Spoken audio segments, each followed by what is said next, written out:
Hi guys, it's Mia, and today I wanted to recap some of the best TV shows and films that I watched in 2024. This year I started as a freshman at USC going to film school, and going into film school I really wanted to expand my taste and try watching new things. I also got a Letterboxd account to help organize this video, so let's get straight into it. Alright, we're gonna start with movies, and there will be no spoilers for any of the titles mentioned. I'm also not gonna go too in-depth on some of these because I don't want this video to be too long. Starting off, in January, I watched the Netflix movie May December, and I really loved Charles Melton's performance, and I thought he deserved some more nominations from it. I rewatched Saltburn, kinda as the hype was dying down, and I'm sorry, as weird as the movie is, I really enjoyed the cinematography and the style and the entire aesthetic of the whole thing. I think about Felix and Oliver's Halloween. No, it was a birthday party. The birthday party costumes, a lot. I rewatched The Marvels on Disney Plus, and I'm sorry, but I liked it. The new age of Marvel has been very new and refreshing, and some projects I like more than others, but The Marvels I enjoy. Kamala Khan's one of my favorite new heroes. I also love the Miss Marvel comics, so it was fun to see her on screen. As someone who loves rom-coms but exclusively watches 3, I decided to expand my taste and watch more classics that I should have seen but I haven't yet, and those included Crazy Stupid Love, 13 Going on 30, Valentine's Day, and The Proposal, and I enjoyed all of them. If you're wondering what my favorite rom-coms are, it's 27 Dresses and Confessions of a Shopaholic, which I have rewatched frequently. For my final paper in my first film class, I actually wrote about the evolution of rom-coms, so this was really fun to look back on. At a sleepover, I watched Cocaine Bear, which kind of took me by surprise, and I did end up predicting the ending, even though it's so ridiculous. I don't know how I did that. But I actually quite enjoyed it. It's a very fun group watch. I watched 2 Best Picture nominees, Poor Things and Anatomy of a Fall, and I enjoyed both of them. Emma Stone putting on another incredible performance, and I just loved the look of that movie, as uneasy as it is. I just found the originality of it to be really breathtaking. Anatomy of a Fall kept me on the edge of my seat, and I was really interested what turns it was gonna take, and the ending is incredible. My friend and I ended up getting an entire theater to ourselves to watch Fall Guy in the middle of the night in Colorado, and I loved it. Ryan Gosling and Emily Blunt really put on a show, and I love seeing comedies because sometimes I feel like I don't see enough. Then I had to watch the classics, Pulp Fiction for the first time, and Wonka. I'm joking, obviously, but both were pretty mediocre to me. Nothing really stood out. I know Pulp Fiction's very popular in with film bros, but I don't know, I didn't really see the appeal. And speaking of popular movies amongst film bros, I ended up watching Interstellar for the first time, and it wasn't in theaters, unfortunately. I watched it at home, which I know isn't the greatest experience, but whatever. I still sobbed. It's a moving movie, and I have to say, perfect 5 stars. I really loved it. And I usually don't like movies about space, but this one was different. It was so original, so captivating. I don't know. It's beautiful. The night before my senior prom back in April, I decided to watch the Disney movies High School Musical 3 and Prom Pact. I've seen High School Musical countless times. I've also seen Prom Pact a few times. They're both really lighthearted and really fun to watch. I love them. I also watched Carrie, the original one from the 1970s, because I was nominated for Prom Queen and I wanted to be prepared. The movie that surprised me this year was A Simple Favor with Blake Lively and Anna Kendrick. That movie was added to Netflix this year, so I decided to watch it, and it kind of surprised me. It was very interesting, and the twists and stuff, it really intrigued me. And I'm curious about the sequel that I heard is allegedly in the works, because I'm not quite sure how they're gonna keep going on that. I also watched The Mean Girls, the musical movie, and as a big fan of Mean Girls, this movie clearly will never go up to the original, but it wasn't supposed to. What it was supposed to do was be a adaptation of the Broadway musical, which I love the Broadway musical. I've been listening to the soundtrack forever. I wish I could go see it. But something about this movie didn't quite hit the bar. I think it was a low budget, but the costumes and the sets and stuff didn't really give me the Mean Girls vibe, and it didn't really give me a trendy modern vibe either. The soundtrack could have also used some improvements, but I'm not really an expert in music, so I don't really know what could have been improved. I don't know, maybe it was just the energy. They were trying to be more pop and less show tunes. I don't know. If you know anything about me, you know I love Disney Channel original movies, and as bad as they usually are, I just adore them. So this summer, Disney Channel released Descendants, The Rise of Red, or The Fourth Descendants, but the only difference is that this Descendants isn't part of the original first 3, It's a new spin-off kind of. It follows the daughter of the Queen of Hearts and the daughter of Cinderella as they travel back in time to stop the Queen of Hearts from taking over Auradon. I went into it very optimistic because reboots and stuff are always questionable, but I found it really enjoyable. I liked their new take on Auradon and the whole time travel stuff. And as always, the soundtrack was great. I love it. And I actually bought tickets to see the cast live this summer, so you can say that I liked the movie a little bit. Of course, the plot did have a few plot holes that I think needs to be fixed in a sequel of some sort, but that's just me. I did find it fun, and Disney Channel movies are always a very fun, lighthearted watch. I watched both of Luca's new movies this year, Challengers, which I loved, all the tennis metaphors and everything. It really made me want to like go learn tennis and eat churros. I don't know. The movie's great. Like everyone, I loved Challengers. And for Queer, I went to go see it in theaters with my friend at the Grove, and Daniel Craig and Drew Starkey do incredible. The third act of that movie really caught me off guard, but it ended up telling such a pulling, moving story, and I definitely recommend both of those movies. I think Lisa Frankenstein deserved a little bit more hype because I love the campy horror-like genre. It's one of my favorite genres. Cole Sprouse and Katherine Newton did a really good job. I found myself really entertained the entire time. I saw Inside Out 2 in theaters with my friend, and I think they handled anxiety really well. It's one of my favorite newer animated projects, and I don't know, I just really liked it. Pixar movies always make me cry. My number one movie of the summer was Deadpool and Wolverine, and to prepare for the movie, I rewatched all of the X-Men movies.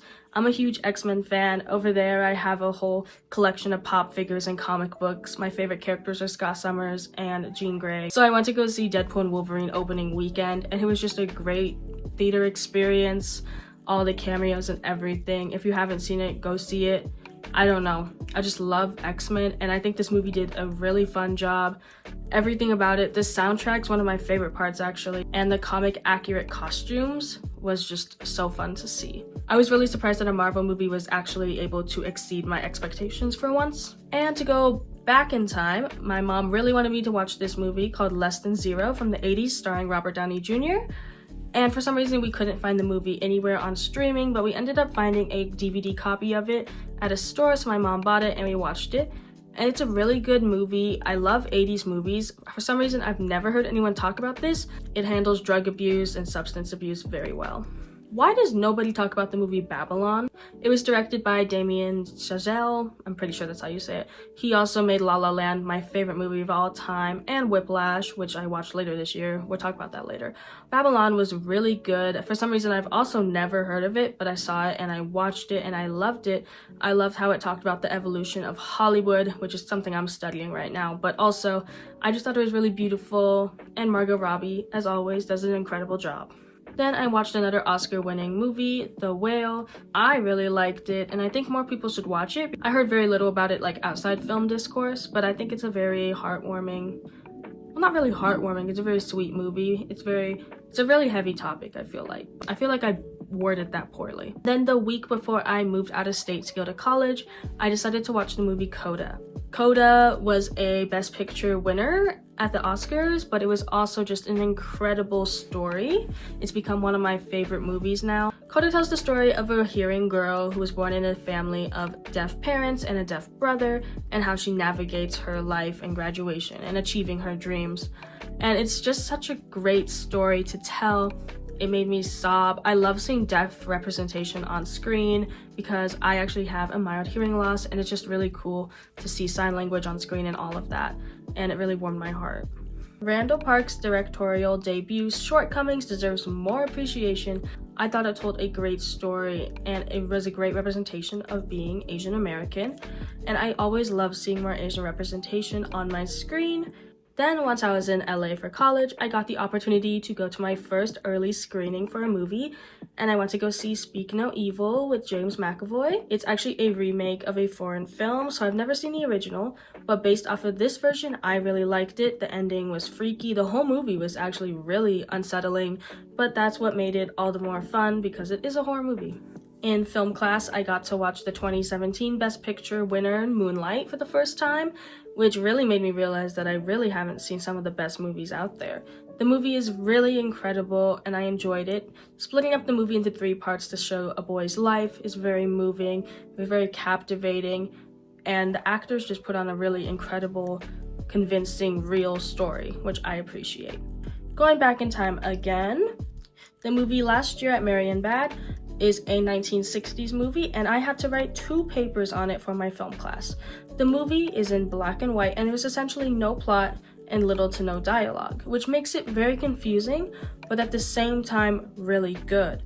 So I enjoyed it. I had to rewatch it a few times to write my paper, but it's really captivating how something so plotless can also have so much meaning. And then I went to my second early screening, also at the Grove, one of my favorite places, and I went to go see We Live in Time with Andrew Garfield and Florence Pugh. I was really excited for this movie. It was also followed with a live Q&A with the actors, which was really interesting to watch, even though our AMC, it basically broke during the Q&A Zoom live stream, whatever. About her family, she cares very deeply about other people and making sure that everyone feels safe, that they belong and they feel included. Oh my god. The movie's very beautiful. It pulls at your heartstrings. It had me sobbing in the front row, and I just love it. I think it's going to become a classic in a few years. At a sleepover, my friend decided to show me one of her favorite movies, an Italian film called Life is Beautiful. And it absolutely shattered my heart. It's a very terribly sad movie. Some more movies I watched for the first time in film class that are wildly popular and I should have seen before were Nope, Little Woman, and Parasite. I know, I'm Asian, I should have saw Parasite. Okay, so technically I have seen Parasite before, but I was young and it had just come out, so I didn't really understand it. So seeing it on the big screen in my film class, it really took me back and made me realize the meaning behind the film.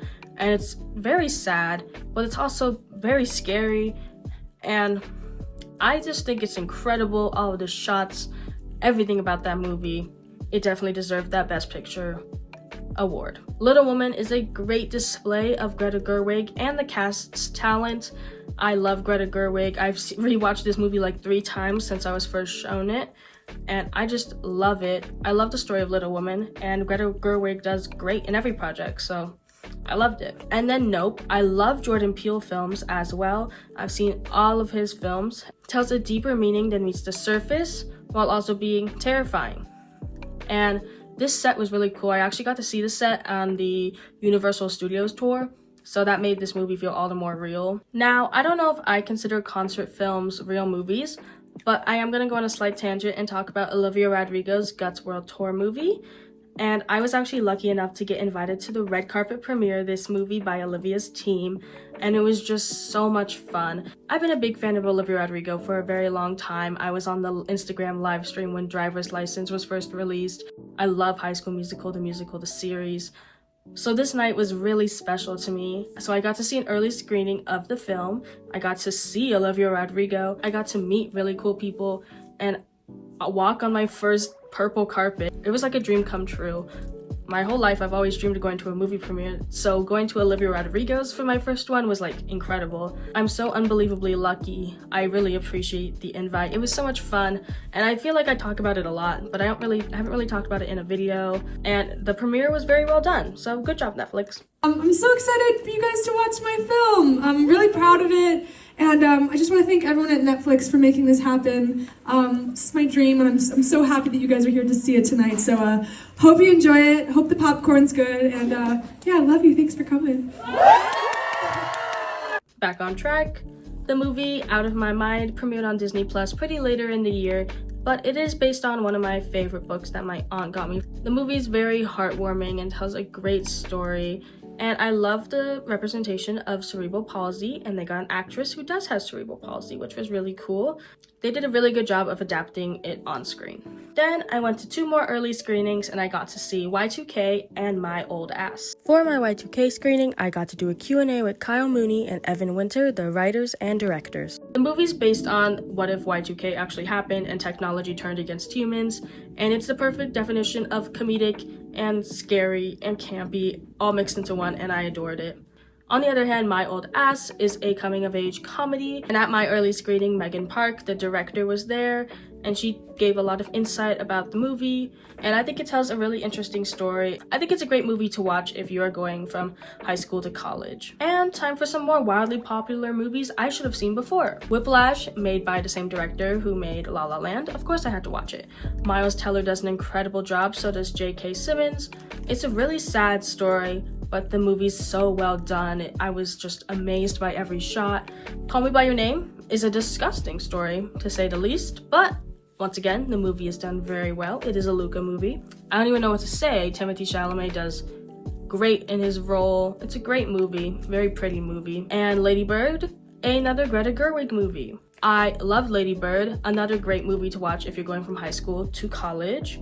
And it's also just a really good movie. It's very heavy though. This next movie is not on streaming yet, but it will be in the new year. Unstoppable tells the story of wrestler Anthony Robles. I got the opportunity to go to a Q&A early screening for this movie, and it was very interesting to hear from the cast and the directors about how much heart went into making sure this movie was accurate. This movie just has a lot of heart put into it, and I definitely recommend watching it. When I read the script and I met Judy, and I thought to myself, this is a beautiful story. It's a Latino story. It's about family. It's very kind of triumphant. I felt like it was the type of thing I wanted to be involved with. And now on to my favorite movie of 2025, Wicked. If you know anything about me, I love musicals. And I've been listening to Wicked since middle school, so of course I've been excited for this movie. I actually found an old Instagram story from 4 years ago where I reposted that Ariana and Cynthia were casted, and I was excited. So I've been excited for this movie for a while. So when it came out, I had to go see it in theaters, and I've seen it a few more times than once, but I absolutely love it. So much heart went into it. John M. Chu directed it. Not only is he a USC alum, but he also made Crazy Rich Asians, and he's just an incredible director. Everything about this movie I adore. The costumes, the sets, the music, the acting, the cinematography, just everything. It blew me away, and I cannot wait to go see the second part in 2025. It's just definitely gonna go down as one of my favorite movies of all time. Go watch Wicked. I love it. And now I think I've covered enough movies. According to my Letterboxd, I watched around 180 movies in 2024. I don't know if that's a crazy number. It may not be because I'm supposed to be a film student. I don't know when this video is coming out, but since it is the holiday season, I love rewatching Christmas movies, and my two favorites that I watch every year is the Good Luck Charlie Christmas movie. Like I said, I love Disney Channel movies, and every year I force my family to watch it, and we love it every time. Another one is the Netflix original movie Love Hard. Sometimes Netflix originals don't hit, but for some reason I love Love Hard. It's a great cast, also Asian representation, and I just think it's really funny. It's a great, lighthearted Christmas movie.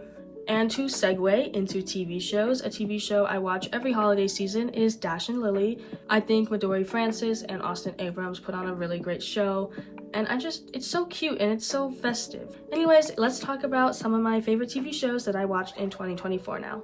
Sometimes I actually like to watch series more because there's more seasons and more episodes and more time to get invested in characters and world building. But anyways, let's move on to some more series that I watched this year. Starting with Netflix's Nobody Wants This, starring Adam Brody and Kristen Bell. This show did get renewed, so I'm excited to see more of their characters. It's a romantic comedy series, and I thought it was very trendy, very fun, and I really like the characters' chemistry. Speaking of romantic comedies, the new season of Bridgerton came out, and while I love Penelope and Colin, nothing will quite compare to Anthony and Kate in season 2. I'm very excited for Benedict's season though. I really like Bridgerton, and although it's not a very accurate period piece, I still think it's very fun. And like I said, I love Disney Channel, even at this age. So the brand new series, Wizards Beyond Waverly Place, the spin-off of Wizards of Waverly Place came out. And while the first full season has not been released, I really enjoyed the first few episodes that are on Disney+. I think the show's a great tone change from the original. It's really good for the new generation. And there are some plot holes if you are really that big of a fan of Wizards, but it doesn't really bother me too much. And all the cameos have been great. And of course, Selena Gomez is a producer, and I love seeing her back on my screen as Alex Russo. And I love seeing David Henry's Justin. He was my favorite character in the original, so it's great seeing them back on my screen being wizards. It's a really fun show, I say. Over the summer, I got really into The Boys, so I watched a new season. I've watched all of it, and I just gotta say I really like it. It's really dark, but it's really funny at the same time. It's a new way to show off superheroes, which I think is really fun and exciting. And I'm sorry, but the Deep's my favorite character. I am also excited to see the final season coming out, I think next year, but I think it was leaning more towards 2026. Whenever it comes out, I'm really excited to see it. They just started filming from what I've heard. I just really love all the characters. As horrible as most of them are, they're very fun to watch. And of course, I mentioned earlier that I'm a huge X-Men fan, so I watched the new X-Men animated series, X-Men 97, the continuation of the original X-Men series from the 90s. That's a lot of words. I really enjoyed it. I think the new animation's really fresh and cute, and I like how they're trying to keep in line with the comics while also continuing the storyline from the last season. I can't wait. I desperately need the second season. I just love the animation, actually. That's one of my favorite parts about it. One of the shows I've been obsessed with since it came out was the brand new season of Outer Banks. I cried so much this season. This season was a really good season, a big step up from season 3. I've been watching the show since it came out, so I know it's been through its ups and downs, but this season was really incredible. I actually got to go out to Pogelandia, the Outer Banks festival in LA, and it was really cool. I got to see the entire cast, eat food, hang out. It was really cool. I met Madison Bailey, who plays Kiara, and Drew Starkey, who plays Rafe, was actually like right in front of me. It was really cool. I'm a big fan of this show. Last season's very sad, though, I will say. The finale made me cry. And like a middle-aged mother, every year I love to watch a new season of Grey's Anatomy and Dancing with the Stars. Grey's Anatomy's new season is really fun. I actually love the new interns. Everyone hates them for some reason, but I think they're really cool. I love all the actors that portray them. They also left us on a cliffhanger until the rest of the season drops in March, so I need them to hurry up because that cliffhanger was kind of crazy. Earlier this year in Colorado, I actually got to go to a panel and see some of the cast of Greys, which was really cool. It was a really insightful Q&A. I love learning about how the show was made and stuff. I just recently watched a video where you said you auditioned with both a British and American accent. Yeah. How did you ever find out how they determined which accent you would use? I think it's because Joe ended up being a foster child, and it would have made sense if she was British. I think it's her backstory. I'm assuming. I auditioned for Shonda both. I'm from England. I lost my accent, I know. It's because of Joe Wilson. I've been playing her for 12 years, and at this point it's like kind of gone. And Dancing with the Stars, I watch it every year. I just love it. I don't know if you guys haven't seen it, but I'm going to spoil it, whatever. But I'm really happy to see Joey win. And I loved watching my girl Chandler Kinney on this season. I'm actually seeing Dancing with the Stars live this year, so I get to see Chandler. That's really cool. Before leaving to college, I decided to binge the show The Sex Lives of College Girls, a Mindy Kaling series. It's a comedy, and I absolutely love it. I think it's very trendy, and it's very fun.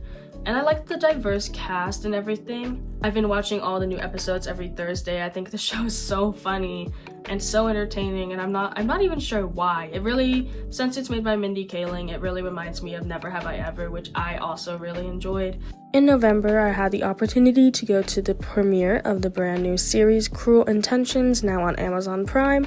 The series is based off of the 90s movie of the same name. I had so much fun at the premiere where we got to watch the first 2 episodes, but since then I have watched the entirety of the first season and I've loved it. I adore teenage dramas with a darker and edgier spin on them. This new series on Hulu absolutely took my breath away. It's titled Interior Chinatown, and it was just mind-breaking. It's like an episode of Black Mirror, but a long series, and it focuses on Jimmy O Yang's character as he takes his step from background character to the main character. And it's actually a metaphor for how Asians have broken into the industry and their long journey into it. And I find it very interesting, and Asian representation has such a long way to go in Hollywood, and this show just did a really incredible job of like describing that. The finale, my jaw was quite literally on the floor. Me and my friend watched it over Thanksgiving break and we loved it.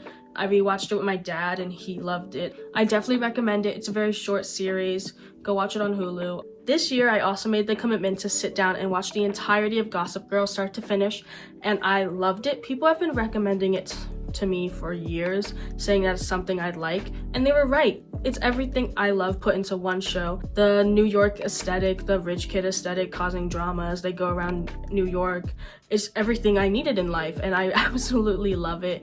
It's probably one of my favorite shows of all time now. I've rewatched it like twice already since I've first seen it. Blair is my favorite character, Leighton Meester, incredible. And I'm that person. I think Dan and Blair should have ended up together.